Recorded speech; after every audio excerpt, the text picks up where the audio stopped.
Hi అండి. Welcome to Mahi kitchen. ఇంట్లో కూరగాయలు ఏమీ లేనప్పుడు నోటికి రుచిగా ఏదైనా ఆనియన్ ఎగ్ కర్రీని ఒక్కసారి ఇలా ట్రై చేసి చూడండి. చాలా బావుంటుంది. ఇప్పుడు దీన్ని ఎలా ప్రిపేర్ చేసుకోవాలో తెలుసుకుందాం.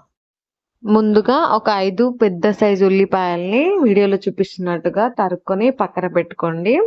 అలాగే ఒక 5 పచ్చిమిర్చిని కూడా తరుక్కోండి.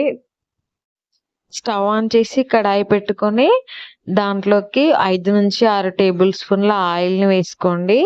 ఈ ఆయిల్ హీట్ అయిన తర్వాత చిన్న సైజ్ దాల్చిన చెక్క, ఒక 3 లవంగాలు, 2 ఇలాచీలు, ఒక పావు స్పూన్ సాజీరా, అర స్పూన్ ఆవాలు, అర స్పూన్ జీలకర్ర, కొద్దిగా శనగపప్పు, ఒక బిర్యానీ ఆకును కూడా వేసుకొని చక్కగా ఫ్రై చేయండి. ఇది ఫ్రై అయిన తర్వాత దీంట్లోకి పచ్చిమిర్చిని కూడా యాడ్ చేసుకొని ఫ్రై చేసుకోండి.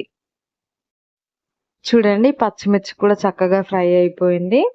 ఇప్పుడు మనం ముందుగా కట్ చేసి పక్కన పెట్టుకున్న ఆనియన్ కూడా యాడ్ చేసుకొని కలుపుకోండి.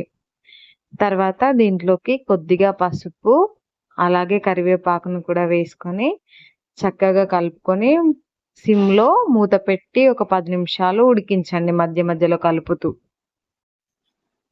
చూడండి, ఆనియన్ చక్కగా వేగిపోయింది.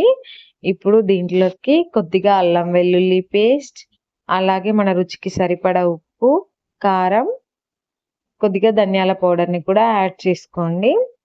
ఇది కలుపుకున్న తర్వాత దీంట్లోకి ఒక గ్లాస్ వాటర్‌ని కూడా యాడ్ చేసుకొని కలుపుకోండి. తర్వాత మనం తీసుకున్న ఎగ్స్‌ని వాటర్‌లో కొట్టి వేసుకోవాలండి. నాకు సరిగా రాలేదు కొట్టడం. ఇప్పుడు కలపకుండా మూత పెట్టుకొని సిమ్‌లో 5 నిమిషాలు అలా వదిలేయండి. చూడండి, 5 నిమిషాల తర్వాత మనం వేసుకున్న ఎగ్స్ చక్కగా ఉడికి ఆయిల్ మొత్తం పైకొచ్చేస్తుంది. ఈ స్టేజ్‌లో కొత్తిమీర వేసి స్టవ్ ఆఫ్ చేయండి.